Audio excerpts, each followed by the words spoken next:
Bupati Blitar Rini Syarifah atau Mak Rini ikut berebut gunungan hasil bumi dan jajanan pasar di acara upacara adat Larung Sesaji 1 Suro di Pantai Serang, Kecamatan Panggungrejo, Kabupaten Blitar, Selasa 9 Juli. Tanpa canggung, Mak Rini terlihat ikut berdesak-desakan dengan warga lain untuk mendapatkan gunungan berisi jajanan pasar. Begitu mendapatkan jajanan pasar, Mak Rini langsung membagikannya kepada pengunjung acara Larung Sesaji di Pantai Serang. Mak Rini hadir untuk menyaksikan prosesi upacara adat Larung Sesaji 1 Suro di Pantai Serang. Sejumlah pejabat seperti Sekda Kabupaten Blitar, Idul Barom dan Dandim 0808 Blitar, Letkol Infanteri Henda Sukmana juga hadir di lokasi. Ratusan warga juga terlihat antusias menyaksikan agenda rutin tiap tahun untuk memperingati 1 Suro di Pantai Serang. Mak Rini berharap kegiatan Larung Sesaji bisa menjadi daya tarik pariwisata di Kabupaten Blitar, khususnya di Pantai Serang. Dengan begitu, kunjungan wisatawan di Pantai Serang ikut meningkat. Dikatakannya, di acara Larung Sesaji Pantai Serang tahun ini juga ditambah dengan acara rebutan gunungan tumpeng hasil bumi dan jajan pasar yang berjumlah 7. 7 gunungan hasil bumi dan jajanan pasar itu merupakan sumbangan dari beberapa OPD di lingkungan Pemkab Blitar dan pelaku UMKM di Kabupaten Blitar. Kepala Desa Serang Dwi Handoko Pawiro mengatakan, upacara adat Larung Sesaji merupakan simbol Desa Serang, Kecamatan Panggungrejo, Kabupaten Blitar. Dalam kegiatan itu, warga melarung gunungan tumpeng hasil bumi yang disimbolkan tumpeng lanang dan tumpeng wadon ke laut. Handoko juga berharap kegiatan Larung Sesaji bisa menjadi berkah bagi warga Desa Serang dan semua rezeki semakin melimpah. Salah satu pengunjung, Tutut Yunita, mengatakan acara Larung Sesaji bisa menjadi daya tarik bagi pengunjung di Pantai Serang. Meski telah berkali-kali ke Pantai Serang, Tutut mengaku baru pertama kali melihat acara Larung Sesaji di Pantai Serang.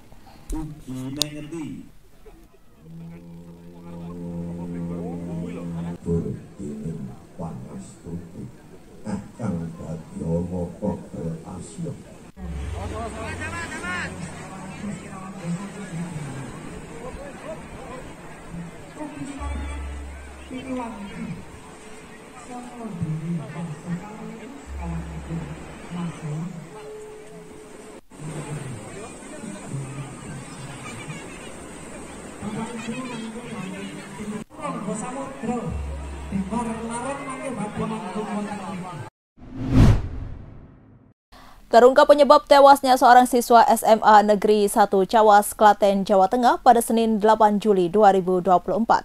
Korban berinisial FN diceburkan ke kolam sekolah karena ulang tahun. Siswa yang menjabat sebagai ketua OSIS tersebut sempat tertawa. Namun selang beberapa menit kemudian, korban tersetrum listrik dan meninggal saat dilarikan ke rumah sakit. Kepala Pelaksana BPBD Kabupaten Klaten, Syahruna, mengungkapkan dugaan penyebab meninggalnya korban. Syahruna mengatakan dugaan penyebab tersebut berasal dari laporan tim TRC.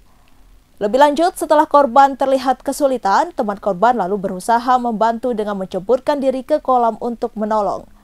2 orang yang menceburkan diri yakni Andika dan Elang. Usai kejadian, ketiga orang tersebut dilarikan ke RSI Cawas. Namun nyawa sang ketua OSIS tak dapat ditolong, ia dinyatakan meninggal dunia. Atas kejadian ini, Syahruna memberikan saran dan rekomendasi kepada pihak sekolah. Kapolsek Cawas AKP Umar Mustafa mengungkapkan, siang itu puluhan siswa yang merupakan anggota OSIS SMA Negeri 1 Cawas berangkat ke sekolah untuk melakukan rapat. Disebutkan rapat pengurus OSIS membahas rencana kegiatan sponsorship untuk acara lomba pengembangan prestasi minat bakat siswa yang akan dilakukan pada 25 Juli 2024 mendatang. Setelah rencana kegiatan itu tersusun, sekitar pukul 13.00 waktu Indonesia Barat, seorang siswa diantaranya mengetahui bahwa korban sedang berulang tahun. Sehingga setelah makan siang, sejumlah siswa pun berinisiatif merayakan hari lahir korban dengan cara menaburkan tepung ke badan korban.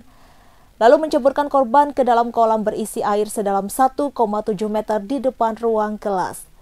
Dikatakan saat itu korban dan kawan-kawannya sempat bergurau. Mengetahui hal itu, 2 orang teman korban sempat masuk ke dalam kolam untuk menolong. Kala itu mereka baru mengetahui bahwa itu adalah setrum atau aliran listrik. Salah satu orang keluar dari kolam dan mematikan listrik. Sementara satu siswa lain yang masih di dalam air sempat mengalami sesak nafas. Akhirnya korban dan siswa yang sesak nafas itu dibawa ke rumah sakit terdekat, namun sampai di rumah sakit nyawa korban tak tertolong. Lebih lanjut, Umar menyebut pihak kepolisian telah mengumpulkan keterangan saksi-saksi terkait kejadian itu. Pihaknya telah melakukan olah TKP tetapi belum bisa melanjutkan penyelidikan sebab keluarga korban sudah mencabut laporan tersebut. Penyidik Satreskrim Kepolisian Resor Situbondo masih terus mendalami dan mengidentifikasi 9 unit sepeda motor diduga bodong yang diamankan saat akan dikirim ke Pulau Kangean, Madura di Pelabuhan Jangkar. Kapolres Situbondo AKBP Dwi Sumrahadi Rahmanto mengatakan, pihaknya masih menyelidiki legalitas 9 unit sepeda motor yang dibawa para joki atau pelantara untuk masuk ke kapal di Pelabuhan Jangkar itu. Dugaan memeriksa 8 orang itu tidak lain untuk pengembangan dan mendalami motif dugaan pengiriman motor tersebut. Dikatakan 8 orang yang diamankan telah dimintai keterangan oleh pihak penyidik Satreskrim. AKBP Dwi Sumrahadi menerangkan penyidik masih mendalami peran-peran orang yang terlibat pengiriman motor itu ke pulau di Madura tersebut pada Selasa 9 Juli 2024. Selain itu, pihaknya juga akan memanggil dan meminta keterangan pihak yang mengeluarkan surat jalan kendaraan itu. Sebelumnya, penyidik dan tim Resmob Satreskrim Polres Situbondo berhasil menggagalkan dugaan pengiriman 9 unit sepeda motor bodong di Dusun Pesisir Desa Kecamatan Jangkar, tepatnya di depan bekas gudang PG Asem Bagus, Situbondo pada Jumat 5 Juli 2024. 9 motor berbagai merek yang masih dalam kondisi terbaru itu rencananya akan dikirim ke kepulauan di Sumeneb, Madura.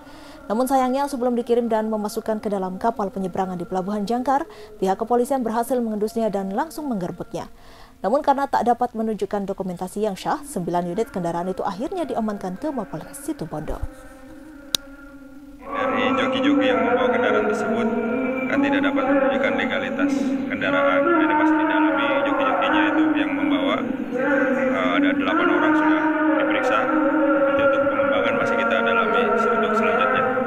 Seperti apa, motifnya bagaimana, nanti masih didalami oleh reserse penyidik. Ya, untuk 8 orang yang diamankan gimana ini Dan?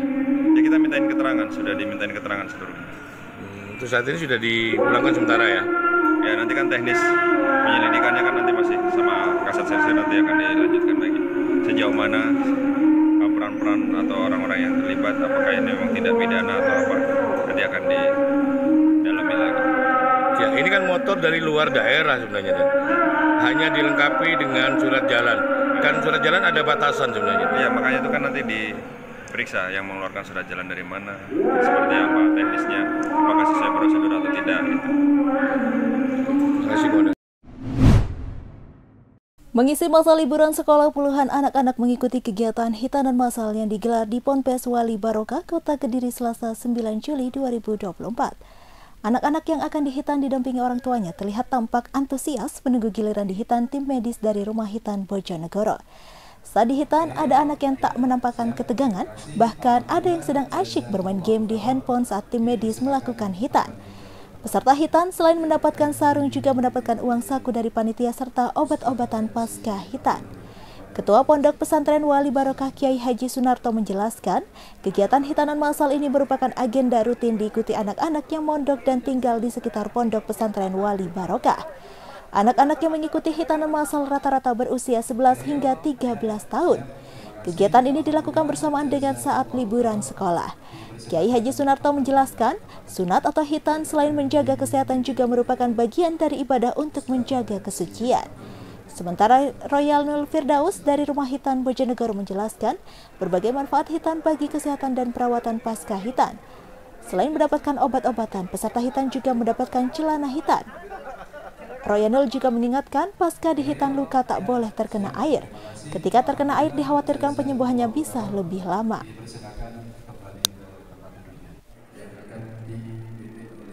Dengan beberapa pertimbangan, kenapa 2 tahun sekali, kecuali kita mengakomodir anak-anak itu sendiri, baik anak di lingkungan pondok maupun anak-anak yang sudah pada saatnya yang berada di luar pondok, ini bisa terpampung dengan baik, karena memang sunat massal ini adalah gratis.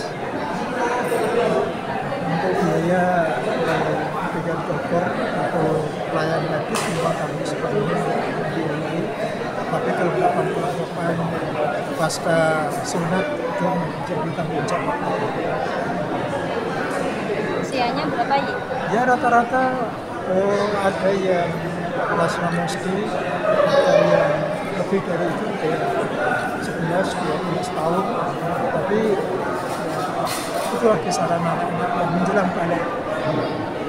Memang sengaja ditempatkan pas waktu liburan. Ya, itu kita lakukan bersama dengan anak-anak sekolah sehingga mereka lebih merasa nyaman. Total ada berapa Pak pesertanya? 40-an ya. Harapannya ke mereka ini. Peggy Setiawan mengaku mendapat perlakuan kasar dan berbagai ancaman dari polisi setelah ditangkap sebagai tersangka kasus pembunuhan Vina Cirebon. Selain itu, Peggy juga mengaku dipukuli di bagian mata kanannya. Bahkan, ia juga sempat dibekap menggunakan kantong plastik hingga kesulitan untuk bernafas. Hal itu diungkapkan Peggy Setiawan dalam jumpa pers Senin 8 Juli 2024 malam. Semacam kata-kata kasar banyak sekali ancaman-ancaman sekali terus.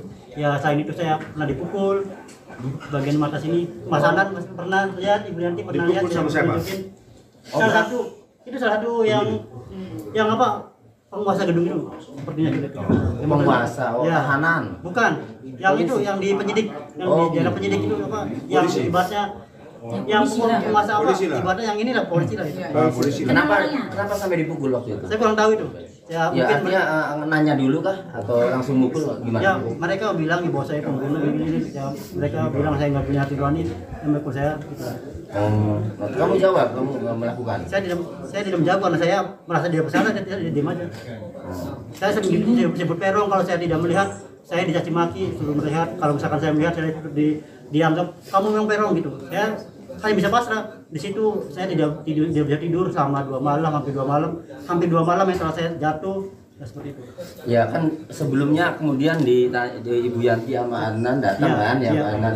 Nah artinya sebelumnya itu ya memang ada perlakuan. Ada. Ya. Termasuk pemukulan tersebut. Ya tapi setelah Ibu Yanti dan Pak Adnan datang ya menjadi mendampingi ya kemudian nggak ada lagi. Itu pas terakhir ada yang pas Mama sama Bu Yanti Mas keluar, saya masih belum keluar dalam. Ada itu sempat dari penyidik itu yang masukin saya kresek ke muka saya hampir, cuman nggak lama, cuman itu kan saya nggak bisa napas tuh, saya bisa berontak, tapi ya mereka nggak lama, terus mereka buka lagi. Oknum polisi berinisial Aibda ZF dilaporkan istrinya SH ke bidang Propam Polda Sulawesi Selatan, Jalan Perintis Kemerdekaan Makassar, Senin 8 Juli sore. Pantauan tribuntimur.com, SH hadir di ruang pengaduan Propam Polda Sulawesi Selatan bersama 3 anaknya dan juga kuasa hukumnya Wawan Nurlewa. Mereka pun langsung masuk ke ruang sembari menyerahkan beberapa alat bukti. Ditemui seusai pelaporan, Wawan Nurlewa mengatakan kliennya SH terpaksa melaporkan sang suami atas dugaan penelantaran. Pasalnya, SH dan 3 anaknya telah beberapa tahun tak dinafkahi oleh Aibda ZF. Wawan menyebut SH diduga ditelantarkan Aibda ZF 4 tahun terakhir pasca menikah pada 2019 lalu. Akibat tak mendapatkan nafkah dari ZF, SH dan 3 anaknya mengalami kendala ekonomi atau kebutuhan sehari-hari. Bahkan, masa depan ketiga anaknya di bangku sekolah terancam tak berjalan baik. Selain itu, dugaan penelantaran yang sama juga telah dilaporkan ke Direktorat Reserse Kriminal Umum. Ia pun berharap agar laporannya dapat ditindaklanjuti bidang Propam Polda Sulawesi Selatan. Secara terpisah, Kabid Humas Polda Sulawesi Selatan Kombes Pol Didi Supranoto mengatakan pihaknya akan segera menindaklanjuti laporan tersebut. Dirinya juga mengaku akan berkoordinasi dengan Propam dan juga Krimum terkait persoalan itu. Download Tribun X sekarang, menghadirkan lokal menjadi Indonesia.